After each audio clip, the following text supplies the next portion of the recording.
welcome to Question Time. Tonight we are in Stockport. On tonight's panel, Lucy Fraser, the UK Government's Financial Secretary to the Treasury since the September reshuffle, previously Justice Minister.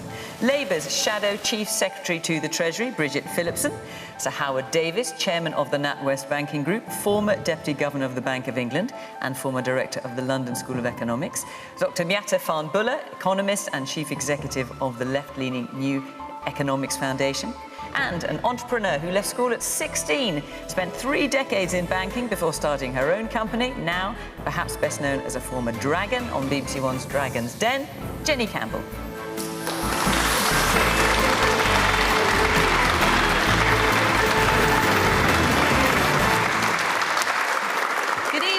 Welcome to my panel, welcome to our audience here in Stockport. Very good to see you, and of course, welcome to you at home as well. And do join in the conversation in the usual way on social media at BBC Question Time, and we'll hear what you've got to say on tonight's topics. Our first question tonight is from Sadaf Khan. Has the budget done enough to counter the rising cost of living for working families? Bridget. In a word, no. We think it should have been a budget that did provide that support to families right now who are really facing the pinch. I think we all of us see when we go shopping that everything's more expensive. The cost of filling up your car is a lot more expensive, and all of those gas and electricity bills are arriving, and it's a real pressure on families. That's why we were saying from the Labour Party that we should have cut VAT on gas and electricity bills to 0 for 6 months to give families that real relief I think that they need right now.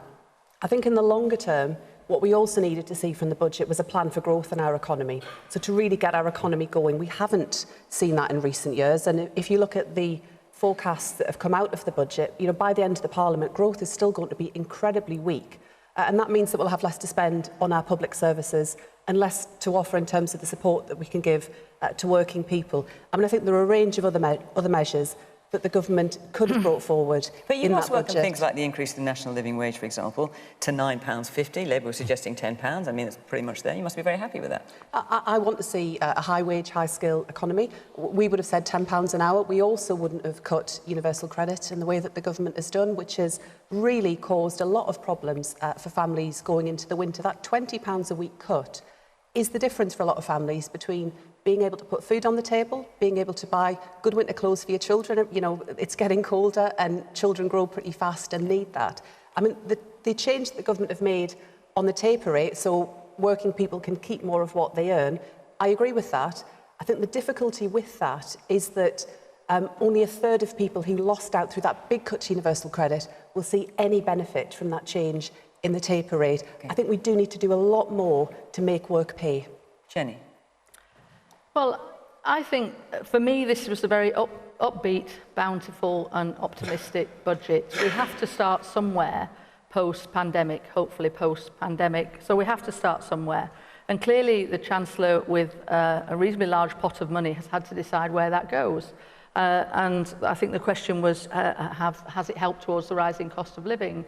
There has been things in there, such as the tapering of removing universal credit for working families. There has been an uplift in the minimum wage as well. People will always want more, but I personally think that this has been a really good start to get our economy kick-started and to focus the monies where they need to be. And with my business hat on, I applaud the reduction in business rates from April. That will help get the businesses going even faster. We have come out of the economy, out of the crisis even stronger in our economy than we could have hoped. And so I think it is about building back and investing to build back. And do I think, as a family, and I've been there myself, coping with rising cost of living and limited income, we might still have to tighten our belts for a while? Yes, I do. Are we surprised about that? No. So I think it was a good start. Howard, has the budget done enough to counter the rising cost of living for working families? Yes. I think it depends on which working families you're talking about. If you look at the total impact of all the budget changes, that's including the income tax changes effectively because allowances have been frozen, as you all know, and plus the changes in the minimum wage and the taper on universal credit. If you look at it all together and the impact of things like the alcohol duties, etc., the bottom 30% of the income distribution does benefit, not hugely, but they do a bit from this budget. The remaining 70%, so from about 30% from the bottom up to the top, all actually do lose. Mainly, the biggest impact is because the normal tax allowance that goes up with inflation is not going to go up with inflation. So you will be paying more. It's called fiscal drag, which is not a pleasant phrase, but it's if you keep the tax rates the same and inflation goes up, then you end up paying more. So the answer is, for the very bottom, it's done something, and for the rest, it's not done anything. Indeed, it's made life worse. There's also the problem that things like the minimum wage going up, which I don't oppose at all, but it does actually probably have an impact on inflation as well, because other wages go up as well, because people maintain differentials and unions then bargain on top of that. So the chances are this is an inflationary budget. So then the big question is, if you want to look at the total impact, what are the consequences for interest rates? Because you may then find that as a result of the budget, the Bank of England puts up interest rates a bit earlier and a bit more than they otherwise would have done to offset the inflationary impact of the budget. So, sorry, that's a long way of saying it's quite difficult to answer your question definitively because we don't know what happens to the interest rates, but probably it's helped the bottom a bit and clobbered the top. All right. So, Daphne, you asked this question. What's your view? Well, I just think, like today, for example, there was the announcement around, and sorry, not the announcement, but a leading think tank said middle-income earners, for example, will be £3,000 worse off next year. So clearly, it hasn't helped that particular section. So, yeah, in my view, it probably hasn't. Okay, and the man in front, yes. I'm one of the 70% who will definitely be worse off for myself and for my family. When you look at the tax rises, when you look at the inflation, and not to mention the energy costs, I mean, to be fair to Labour, to say that they shouldn't have put a 5% VAT on electricity and gas and all of that, I think was the right decision. I think that Rishi has definitely missed out on doing something that would help the general public. So not removing that rather than imposing it, not removing it, that's what you're criticising. Correct, yeah, that's right, yeah. Okay, and what about the man here in the check shirt? I'm also one of the 70%. I didn't see much that benefited me in terms of the budget announced yesterday. I agree with the comments from the man on the panel there that maybe the lower end it might have affected, but the middle income earners significantly worse off. I've heard comments from Labour on the panel to say we want high skill, high wage economy, but that seems to conflict with couple of years prior of having uncontrolled labour coming through from Europe, which achieves the complete opposite. So it's a little bit conflicting with what I've heard from the Labour point of view. Okay. Miatta? Well, look, I think against the backdrop of a decade, by the way, in which living standards haven't budged, we've got about, we're predicting that there'll be about 23 million people in this country that aren't earning an income that allows them to afford the basics for a decent quality of life. We know that the cost of living crisis is biting really hard. I don't think the Chancellor did enough, quite frankly. Yes, we saw the increase in the national living wage, but the whole idea of a living wage is that you're supposed to be paid a wage that reflects the true cost of living, and £9.50 an hour doesn't. So it doesn't help there. There were measures that tried to help those on low income, but the analysis that has been done suggests that because the government chose, and it was a political choice, let's not forget, to cut universal credit by £20, actually 3/4 of the people on universal credit are going to lose more from that cut than they're going to gain from the measures in the budget. And for me, the real sting in the tail is that there are 3 million people not in work.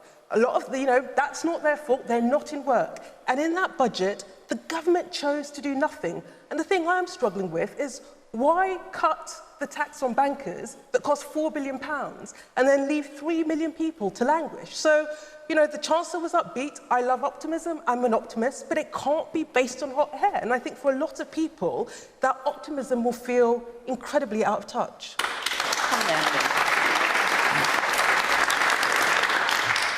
There seemed to be a budget of tax rises for the average person, The Chancellor actually said that the pandemic's the greatest thing to hit the economy in the last 300 years.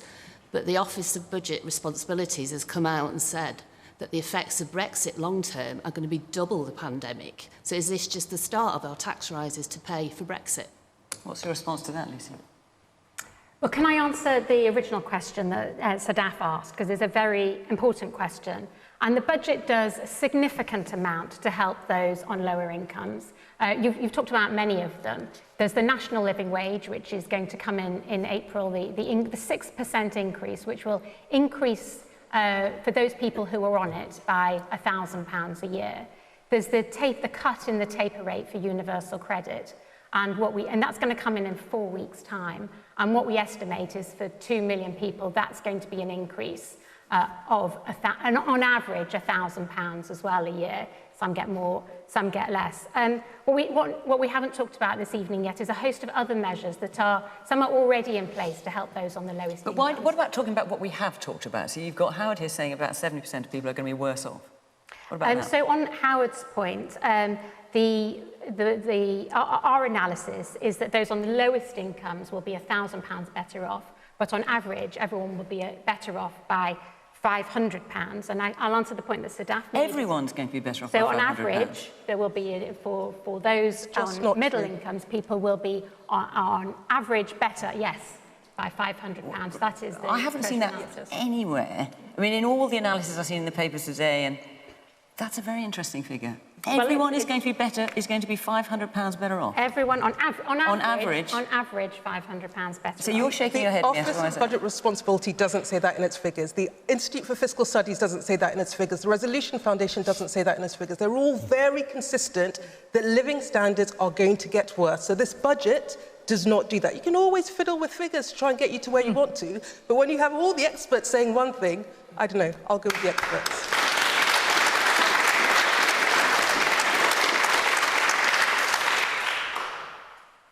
So the budget puts in place a large number of measures that is going to help everyone. So we've got £150 billion invested in public services.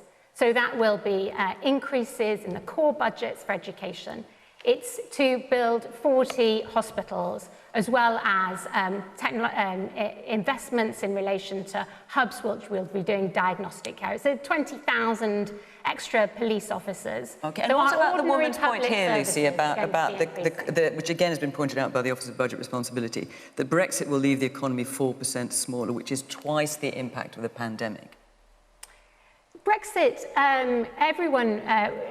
there was a recognition when we left the EU that there was going to be an impact in relation to Brexit. But what the Chancellor has done in this budget is try to also take the advantages of leaving the EU. So he's brought in place a number of measures, one of which is in relation to tonnage. So the tonnage tax, we've now enabled British ships we've taken away a tax which was preferential to the EU. Another measure that we've managed to put in place is you could get an R&D investment if you're a British company, but you were investing overseas. So we weren't, as a British taxpayer, benefiting from any of that relief that was being granted. £20 billion was paid out to people with no benefit to the UK. So there are measures that we can bring in place now as a result of leaving the EU, which the Chancellor has started upon. And we're going to be doing an overall review of what measures we can bring in that will benefit the British people. And Howard, as far as, just because I'm mindful you asked this question, as far as the impact of Brexit on the economy versus COVID, yeah, well, you're in agreement with the Office of Budget Responsibility? It looks grim and it's getting worse because what is happening is that the trade performance of the country is deteriorating sharply. It looks as if both exports and imports will be about 15% lower than they were in 2019 by the end of this year. And we all know that trade is a good way to increase productivity. We all benefit, you know, theory of comparative advantage. It's better if I do what I'm good at and I trade with you and you do what you're good at. And this is positive for the economy, positive productivity. And that's not happening. And you can see that in the quite sharp falls in both exports and imports. So this is a difficult background against which to run the British economy. But I do think it's important that we recognise that that's happening, because if you don't acknowledge it, and at the moment the government doesn't really acknowledge it, then you can't begin to sort of correct it. You're not necessarily doing the things that you need to the economy to cope with it. I'm not saying you roll back the clock. We can't. We've made that decision. We've got to live with it. But you won't live with it successfully unless you acknowledge that it's happening and try to deal with it. Okay. Thank you. I was put to the challenge. Briefly, so we do acknowledge the briefly. importance of international trade, and that's why the International Trade Secretary, who was Liz Truss and is now Anne-Marie Trevelyan, has been going around the world making trade deals, 60 trade deals, and negotiations at the moment with New Zealand, with Australia, and with India. So though we are absolutely committed to increasing our trade internationally as we have come out of the EU. Okay, there's quite a few hands up. I'm going to get through a few more questions if that's all right. But before I do, I want to tell you that next week we will be in Eastleigh, where we'll be joined by the former Unilever boss and environmental campaigner Paul Polman, plus Green Party MP Caroline Lucas. And then the following week, we are in Hartlepool. That is, of course, as COP26 draws to a close. We will have the Canadian filmmaker and social activist Naomi Klein on the panel. No doubt she'll be giving us her views on what has and has not been agreed, what progress hasn't been made. Do come and be part of the audience in Eastleigh. That's next week, or Hartlepool the week after. We would love to have you there, and go to the Question Time website and you can follow the instructions there and it will tell you how to do that. So do come and be a part of the programme. Okay, let's move on. We've got lots of questions to get through. I'd like to take another question from another Fiona, actually, Fiona Stevenson. What message does lifting air passenger duty for domestic flights send to other countries ahead of COP26?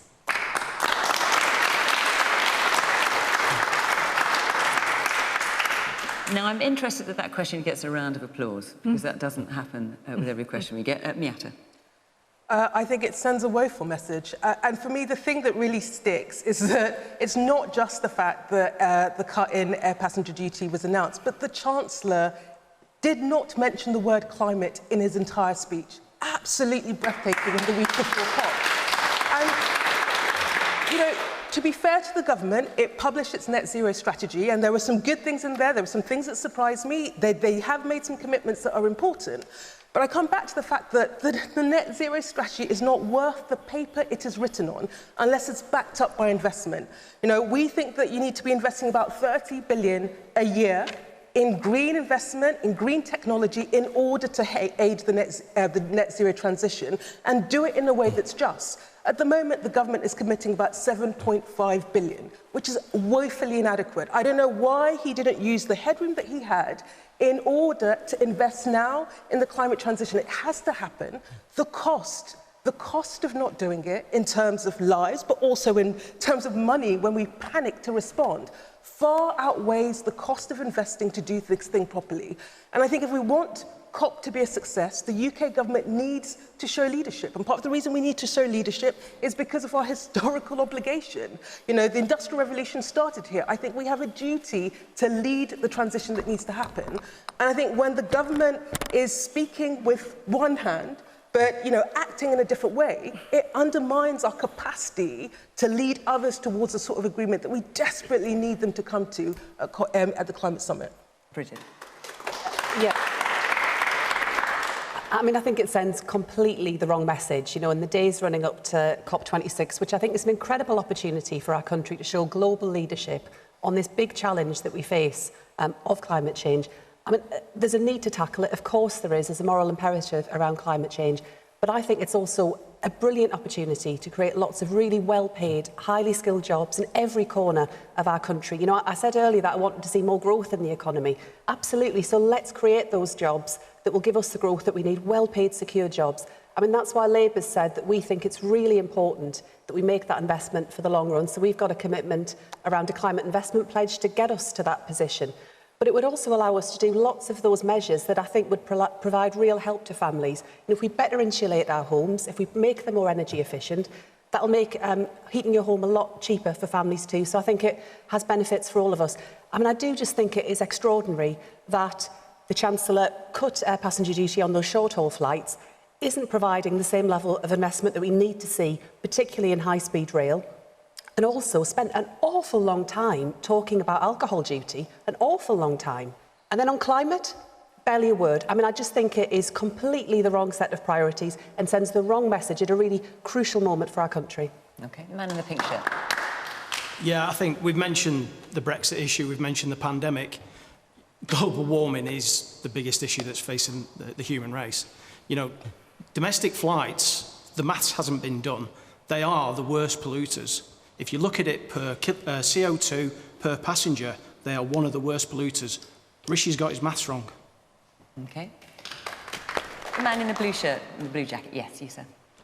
In April this year, France decided it was going to stop all domestic flights. Why couldn't we do the same?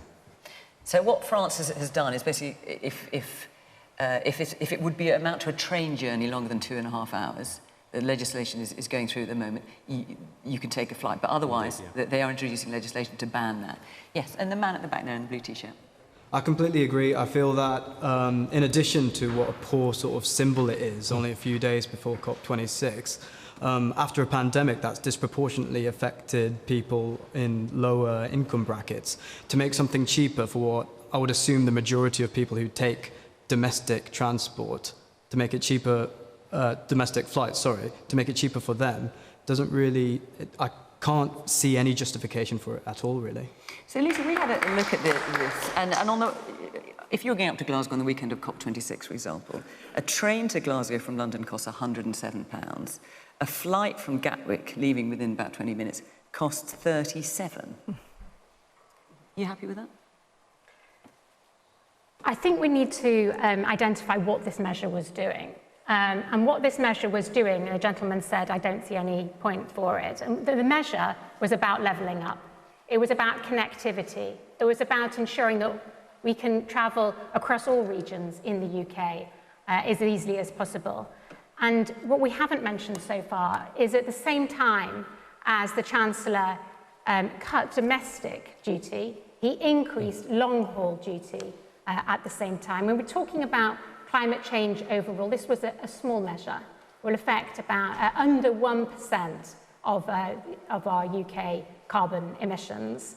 But if we take a step back, what has the government done in relation to climate change? And since 2010, we've cut our carbon emissions by 44%. We were the first country to identify that we should have a net zero target by 2050. When we took the leadership of COP, only 30% of countries had a similar commitment. Lucy, the question is what message does lifting... But the question is what message does lifting air passenger duty for domestic flights send to other countries ahead of COP26? What message do you think it sends? I think that the government has done a significant amount in relation to climate change. As we've discussed it. But what message do you think that is the question? I hate to keep dragging you back to it. The message, well, we've done two measures in relation to air passenger duty, one of which was to decrease it and one of which was to increase it. And what that measure was about was not about climate change, it was about ensuring that we were levelling up. And we've got a large number of measures. We're spending £30 billion. So it was nothing to do with climate change. So adding extra duty onto long-haul flights was nothing to do with climate change. Yeah, that's what you just said, I think. It's about levelling up. The measure, the reason that we took the decision, the reason the Chancellor made the decision to cut domestic rates on air passenger duty was in relation to our levelling up agenda. Okay. But Lucy, it is to do with climate change because it has an impact on carbon emissions. So you can't make these decisions in isolation. It's not good enough to say, oh, by the way, the Chancellor just wasn't thinking about climate when he made this decision because it has an impact on climate. Okay, let me bring Jenny in. Yeah. So I think it was the most peculiar part of the budget that I thought the same as you. Where did that come from and why? So I've spent some time today trying to rationalise it in my own mind and how it interweaves with climate change as well. I mean, it does seem perhaps poor timing with what's coming in Glasgow. And the only way I rationalised it is the benefit to the UK airlines is all about bringing our economy up and our industries back who have been, the airlines have been in dire straits since last April. So it gives them a boost, which boosts the economy, which boosts employment, etc., etc. And the budget, this is one budget in a whole sequence of budgets. And you can't do everything for climate, economy, social. You can't do everything in one budget, so you have to make some choices. And I think the choices in this budget, although I don't think timing was great with this particular measure with COP, I just think that this budget is all about economy first, getting jobs back, getting wealth back in the country, and from that more steps will be made. And Lucy is right, you know, I haven't been an avid follower of all things climate over the last 10 years, but certainly in recent years I've woken up to it. I'm probably being a sceptic to the scientists and the politicians, but I do listen to David Attenborough, and we do need to do more. And Britain has done a lot in the last few years, more than other countries. So some things have to wait, unfortunately, and that is down to, you know, certain sectors of our communities and certain industries, and certain, you know, challenges like climate have to wait till we've made first base in our economy. Okay. I mean, if the idea is really about levelling up, does that mean we're trying to raise the level of pollutants that come about from domestic air travel? And the man in the mustard sweater there, yeah. Although a noble initiative, is COP26 not a wasted opportunity if bigger, larger economies such as Russia, China, don't take their emissions seriously? Or may not even come, in fact. And the man in the back in the white top there, yeah. I struggled a bit with getting my head around this particular policy. And the more I thought about it, I was wondering whether you could look at it and say, with the year we've had being unable to go abroad as such, there was a lot of emphasis on staycations. Could this sort of stimulate that kind of thing from a countrywide point of view? Staying at home, travelling around the UK and stimulating our own economy that way, perhaps? Yeah, it's coming in April 2023, so there'll be a bit of time before that might happen. I mean, Howard, I was going to ask you, you're presumably one of the bankers that the Shadow Chancellor referred to, sitting on planes sipping champagne. You must be quite chuffed with it. Not at all. Not at all. A few years back, David Cameron asked me to chair a commission into airports policy, which was a hospital pass, if ever there was one. And I went round the country visiting all the airports, and I was in receipt, as they say, of this lobbying from airports here in favour of getting rid of airline passenger duty on domestic flights and other flights as well. And my commission looked into this in some detail. The problem with aviation that you've got is that aviation does not pay VAT on fuel. Or internationally, you can never reach an agreement on it. And the incidence of air passenger duty actually effectively replicates VAT. I mean, it's a different way of getting there, but it levels up, to use a popular phrase, the taxation of different types of transport.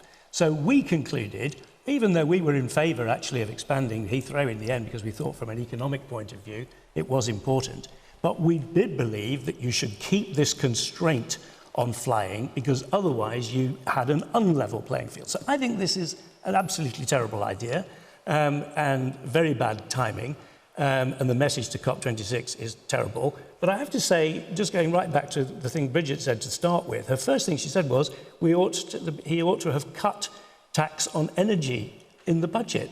That would have been even worse, because that would have been an absolutely terrible message to say that we are making energy so much cheaper so that people will use more of it. So this is a bad idea, that was a bad idea, and I really do think it's a shame that we've gone backwards on it, because it's the one area of taxation where we've got a rational, environmentally friendly tax system in place, and we're now dismantling it. Mistake.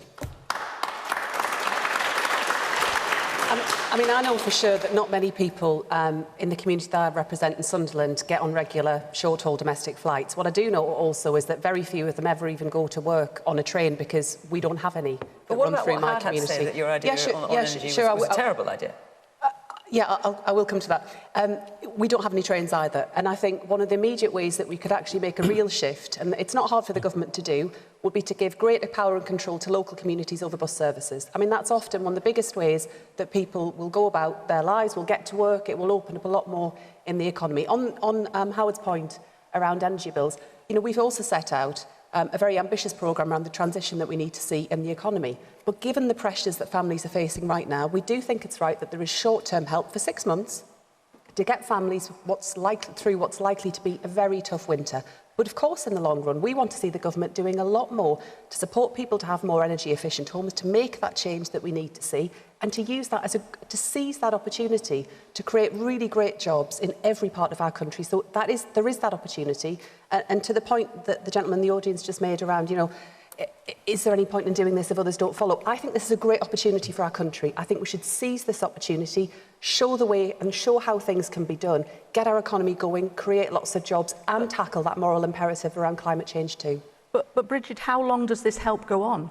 The whole country has been helped for the last 18 months with furlough, with support loans, with £20 a week that was temporary. Temporary means it needs to end. So now there is an increase in wage, there's jobs up the yin-yang that people can get, so they can earn money in different ways, and the £20 was always temporary, and people forget that has to come to an end. And no one likes it when it comes to an end, and now here's some alternative measures. I think that's a very...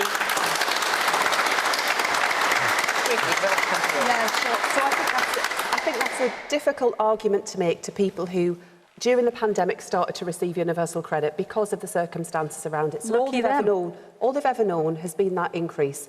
And the government have had to recognise during the pandemic that the level at which universal credit was initially set wasn't adequate for families to get by. Now, of course, I think it was right that the government stepped in when they said to people you have to stay at home and when they closed businesses that support was provided. But I think what was missing from the budget was that longer-term plan about how we grow our economy, how we get things moving. Of course, COVID has presented challenges, but we've got lots of big challenges. We've had terrible growth for 10 years. Our public services are stripped to the bone.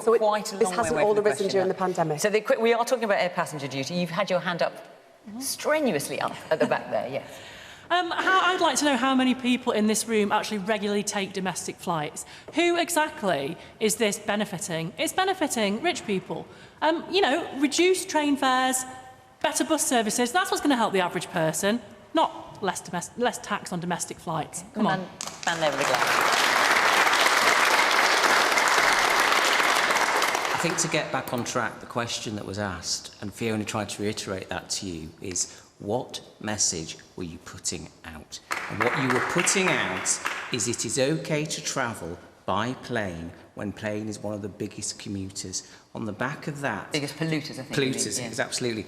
At the end of the day, again, as one of the panel members said, climate was not even mentioned. What message is that putting out to people now and to young people in light of the fact that we are hosting a global thing around climate?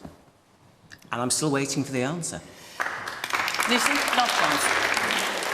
I recognise the point people are making about climate change, and we are taking a lot of measures in relation to climate change, which I'm happy to talk about, but Fiona stopped me earlier. But no, in fairness, I just tried to get... Don't give me that, Lucy. I just tried to get you to answer the question. Come on. On this point, the message that we're trying to get out is a different one, which is about connectivity. It's about the point that Bridget made about people being able to move around through a train to get to places, get to work. There are some places, I was in a debate in the House of Commons today, and someone said there are places that you cannot get to by train in some of the, in Scotland, in Ireland, and many MPs were very pleased with this measure because they travel by plane to get to London for work. So what we're trying to do is ensure that we can get people moving, that we can get businesses connected to people, and this is a measure that increases infrastructure. And on Bridget's point about infrastructure, we are significantly spending money on infrastructure, £100 billion on infrastructure,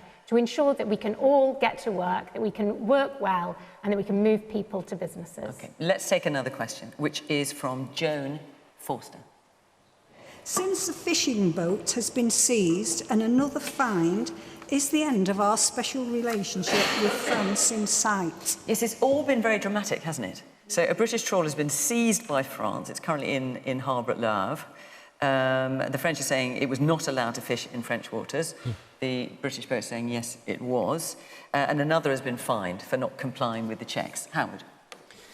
Yes, this special relationship is a very peculiar one. It's like the special relationship my dog has with squirrels in the garden. They just, they get on each other's wick. And I'm afraid we and the French do that, and we have done through time. Meaning the sensible approach that the governments take is to sort of spot that that's a bit of a joke, you know, it's cats and dogs, and solve problems by collaboration. And that was happening within the European Union, not so much now, it would seem. At the moment, you've got President Macron, who is standing for re-election next May, and the position is pretty complicated, frankly, with his main threatening challengers on the right, and of a sort of nationalistic, you know, flavour, if you like, on the right. So he's looking that way because that's where the threats to his votes come. So we've got that, and we've got also government here, which, you know, doesn't really want to talk about the damages being done by Brexit and would rather talk about this kind of thing, which is, you know, a bit of sort of hands up who's in favour of the French, seizing our fishing boats. Well, obviously, so nobody's going to put their hands up for that. Actually, you've got your hand up. Are you in favour of that? Oh, for a question. Okay, so hang on. I thought you were in favour of the French Navy. But so, I mean, honestly, what the reality of this particular issue is very hard to know. The French say they've applied for licences and they filled in the forms, and the British say you haven't filled in the forms properly. Who knows? But it's a symptom of a declining relationship at the moment, which I think is a shame. And Jenny, the ante has been up considerably because France is threatening a number of things, preventing British boats from offloading their fish, doing a kind of go slow on checks on UK goods entering France, and also threatening to look at the energy supply from France to the UK. The UK government has now summoned the French ambassador. So, we've always had a special relationship with France. In all my life, we've had a special relationship with France. I can't remember them ever, in all my life, threatening to do this. Well, no, but in all our life, we haven't been post-Brexit, have we? So there would always, post-Brexit, there's always going to be impacts. And when lines are drawn, there's always going to be chest beating either side of that line. And that's what this is. It's chest beating, and it's, my side and your side. So what do you think should happen? What do you think should happen? There needs to be a clear line of where you're able to fish and where you're not able to fish. It's just the same as if you go into the congestion zone or you don't go in the congestion zone, and if you're over the line, you get fined. So you think the deal isn't clear then? Is that the problem? I'm assuming due to all the discussion that's going on that some things are unclear, but are we really surprised? Are you surprised? And man, there with your hand up. No, I'm not surprised, and I'm certainly not putting my hand up for trawlers being impounded by the French. But to go back to Brexit, and one of the main thrusts, was to take control of our fishing industry. And yet, here we are, hitting these blocks right at the beginning. But I agree with what Jenny said. Are we really surprised? It's the French, after all. Lucy? It's obviously really important that we have a good relationship with one of our closest neighbours and allies. This issue is really disappointing and unfortunate because of the people the fishermen who've applied for licences, 98% of them have been given them. And what this is a question about is evidence. So apparently it's very difficult for a small boat to evidence that it has been fishing in British waters. The French are saying it's less than 98% for what it's Well, they may be saying that, but it's 98%. It's only because they're not here, so I'm just putting their point because they're not here. And so, we have said, the government has said, we're very happy to give the licences to the very few remaining people who have not got their licences, but we need to have some evidence to show that you meet the criteria, and please show us the evidence, and when you show us the evidence, we will, of course, grant the licences. So where do you think this is going to end, then? I think this will end... The French have given us a deadline of Monday. Well, I'm always an optimist, and I always thought we'd get a deal at the 11th hour in Brexit, and we did, so I'm always an optimist that things work out well in the end. Miatta, are you feeling optimistic? I'm not, and the thing that worries me is the sort of rising tension. I don't think we want to be in a position where we have potentially a sort of tit-for-tat trade war with our closest neighbour. 40% of the trade from the UK was going into the EU. We cannot afford to mess up that relationship. And I think for me, at the end of the day, this goes back to the fact that the Prime Minister told us Brexit was done. He told us he did a deal. And what we're now seeing is actually it wasn't done. And that deal is unravelling. And they did also say there'll be bumps along the road. Well, these are quite big bumps. These are quite big Waves, bumps. perhaps. And why it matters to me is that we were told that Brexit would happen and our lives would be better. The economy would be better, we'd see sunny uplands, our lives would be better. And, the OBR speaks for itself. The economy is going to be 4% smaller as a consequence of this. And I say to the Prime Minister, this is your problem. He needs to go back and he needs to fix this because he promised us he would, and Brexit was not done, and he needs to go and fix it and get it done. Man here in the striker shirt. Yeah, I think this is just a continuation of the attitude of EU and France and all those countries towards the UK since the time of Brexit. Brexit is done, we've moved on, and we just need to carry on. But the EU and France and all the other nations still seem to have this point and try to target the UK every single time.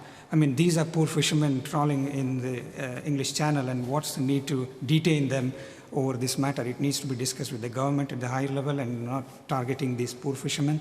And it just goes to show their attitude and not coming to the negotiating table and trying to reach the middle ground or level playing ground, as they say it. And we have seen again in the news this week, I think it was, that they're now targeting Poland, and they've got into trouble with the EU and again causing all these problems. It only goes to show their attitude, I feel. Bridget? I think it's right that the British government does discuss this with the French ambassador. I think, we don't want to see tensions escalating. I would hope that the government would try and get a swift resolution on this, that they could sit down, talk about it, find a way through it. I think the last thing that we want is kind of further tensions or an escalation there. So I just hope that they can sit down and sort this out as quickly as possible. And so when we hear people saying it's not surprising it's the French, is that your view? Or it's not surprising because the EU, this is the EU wanting to kind of punish Britain, I think is what you're saying for no, I don't think that. And I mean, my priority is always kind of what's within our power and our control. So I hold our government to a high standard in what we should be seeking to do right now. I would just like them to try and find a way through it, to resolve it, to try and reduce these tensions. But I think on the wider question about Brexit, I think a lot of the frustration that people will often have is that it feels a lot of the time, and from what Lucy said tonight, that the government doesn't really have a plan to make Brexit work.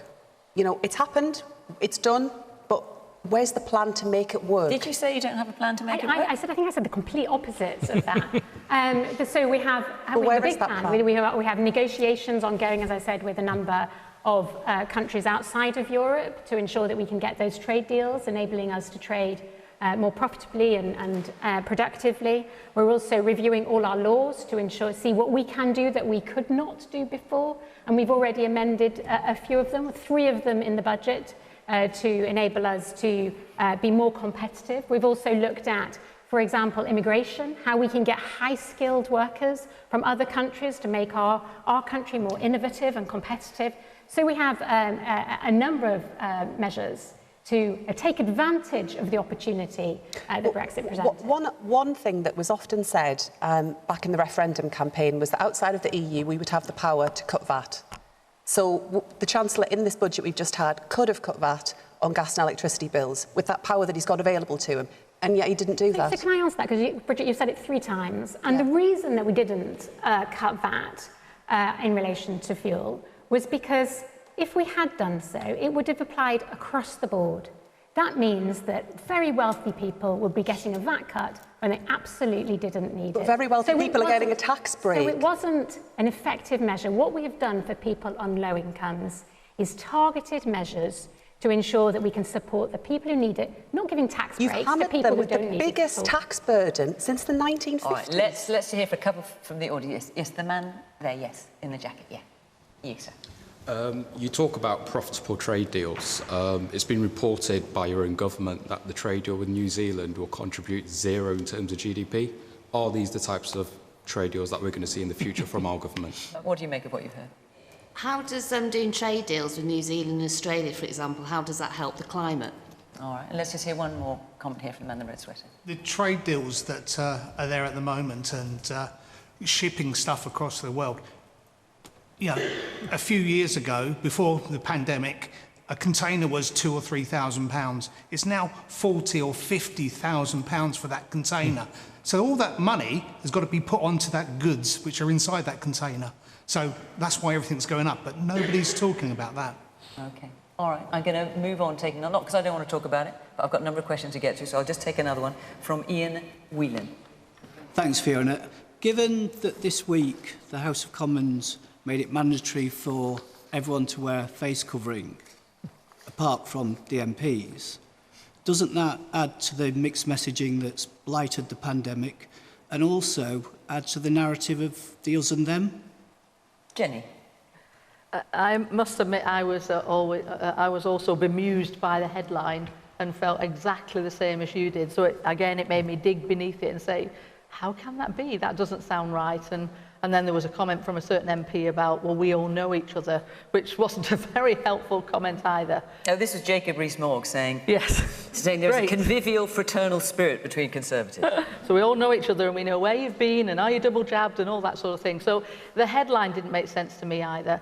All I could say is when I got behind the headline, which you always have to do, it was about the House of Commons and people who are employed there, that they were able to give, management team were able to give directive to those people there that they needed to put more measures in place. But because the MPs are not part of that building, if you like, in an employment, then they weren't able to instruct them. But it came out really badly and it looked like them and us. And you know what? Common sense needs to prevail. And where you're in busy environments like that, then, you know, your mask should be on. Lucy, I couldn't help but notice during the budget yesterday there was an embarrassment almost of masks. There were so many masks on the government benches, not Jacob Rees-Mogg, I hasten to add. And looking at the House of Commons today, far fewer. Well, Jenny's point is right, that it's about workplace and the rules are different in relation to, and the people who make the decisions are different in relation to the staff and in relation to members. So given what we saw yesterday, are you all going to be wearing masks now? So coming to your point, it's voluntary for MPs, but what I'm seeing is what you noticed, Fiona. Well, I noticed it yesterday. I didn't notice it today. Well, I noticed, I sat through the whole debate today and I was wearing a mask and a large number of my colleagues were wearing a mask, and you'll have seen during PMQs yesterday, the Prime Minister was wearing a mask throughout the budget. So, you know, I think the rules at the moment are not mandatory in a variety of, well, in almost all places from a national perspective, and people are making their own decisions, but I think we are seeing an increasing number of MPs wearing masks. Yes, the woman there in the blue top and the glasses, yes. I think it's quite interesting how countries in Europe where there's mask wearing is mandatory and they also have vaccine passports have at the moment a much, much lower incidence of COVID than they do in the UK. Okay. And the man here in the pink shirt. I think that's the bottom line. We missed a trick. We got 15 months getting used to wearing masks in public places. Why didn't we just carry on doing that and make it mandatory? Okay. So Ian's question is this mixed messaging that staff in the House of Commons have to wear masks and MPs don't? Yes, I think it is. It does send a mixed message, and I think it makes it look like somehow there's one rule for MPs and one rule for everybody else, and I think that's just completely wrong. I mean, it just seems like basic common sense to me that if you're in a very crowded House of Commons chamber, as we were during the budget, where there's hundreds of people packed in for a prolonged period of time, that you wear a mask. I think it just is straightforward and not at the Labour common Party sense. conference, where you're packed in there? Not mask wearing going on there? Yeah, I mean, I think obviously we all had to provide a negative test and the vaccine COVID pass. I was frequently wearing a mask during Labour Party conference as well, I have to say. I always wear a mask in the House of Commons chamber. I do when I move around. I think you look at the rising infection rates that we see, and if we can do something like wearing masks, keeping that rate of infection down, then I think it's far better to do that than end up in a position where we need more stringent measures. I think that's the last thing any of us would want. Man there in the glasses. I think it was really, really poor form from Jacob Rees-Mogg 6 or 7 days ago too. He's not just any MP. He's the leader of the Commons. He's high profile. He was dealing with the whole issue flippantly, in a jocular fashion, making, as usual, jokes. And I just think it was really poor form and giving a really poor message that's leading to confusion out with the general public. Yes, it's a strange anomaly, isn't it, that male MPs have to wear a jacket and tie in the House of Commons. Otherwise, they're not allowed to ask a question. But they don't have to wear a mask. Or just a jacket, actually. They can get away with that tie. So, look, I think it's really confusing messaging. I struggle to understand why we aren't making masks mandatory. You know, other European countries do it. And, you know, the thing that sort of strikes me is that there's a level of complacency there. And quite frankly, when the government has an absolutely atrocious record on the pandemic, one of the highest death rates, COVID death rates in Europe, at the moment, our infectious rates are the highest in Europe. We've got about 8,500 COVID patients in hospital. The test and trace system that, a committee of MPs said was an absolute catastrophic disaster, and we wasted £37 billion on it. I would have thought there'd be more humility. I would have thought the government would have learnt some lessons, and I think the government should be taking a far more preventative approach to this rather than kind of hoping for the best. So I just don't understand it, and it feels to me that there were lessons that needed to be learned over the course of the pandemic that still haven't been learned. And Howard, it's worth pointing out that infection rates, having been so high, are beginning to go down now, and the modelling suggests it will go down. For how long, we can't say. Yeah, they do seem to be going down very slightly. The difficulty about all these infection rates and the international comparisons is that, you have more infection rates, you have more people tested, and we tend to test rather more people at the moment. So you can't be sure quite what you're comparing. But on the specific question, I've got a lot of sympathy actually for the government on this, because it's been a very confusing period, and keeping your messaging straight is difficult. But I've got to say, I just love the rules. And you mentioned about France and other places. It's so simple. You go into a restaurant, a bar, you show your thing. You go into a tube, you put your mask on. In the French metro, the compliance is about 98%, would be my view. And I go to the office on the tube in London, and the compliance is now about 60%. Well, you get 60% compliance, you might as well not have it at all. So, because it's hopeless. So I think we have missed a trick, as Miatta said, in not deciding we're just going to go for some simple rules. People don't have to think about it. It's hardly an attack on civil liberties, frankly.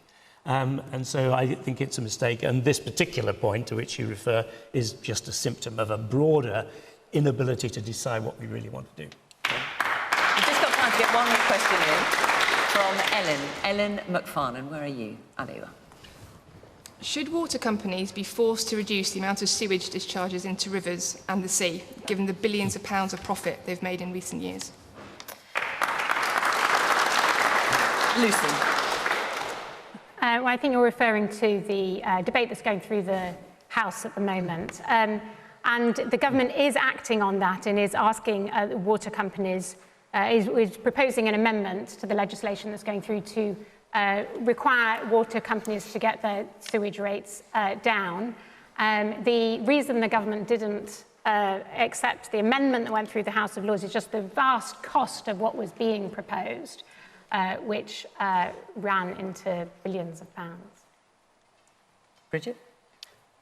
I'm just flabbergasted that the government didn't support what seemed to me like a pretty straightforward measure to try and really clean up our seas and rivers. I think during the pandemic, in particular, lots of people have, I think, really come to recognise the importance that we place on the environment that's around us and how important kind of open spaces, clean air and our seas and rivers are. So I think it is really important that we take action. We've got a terrible record as a country. Over the last decade, the quality of the water has got considerably worse. I don't think that's right. I think we need to take much more action to make sure that, when children are going to go and splash in streams or be at the coast, that they can do so safely in the knowledge that it's the right, it's right and the safety and that the water quality is good. It's interesting you say that, because the Environment Agency Chief of Staff, John Leonard, is in a documentary tonight saying that rivers are not there for human swimming.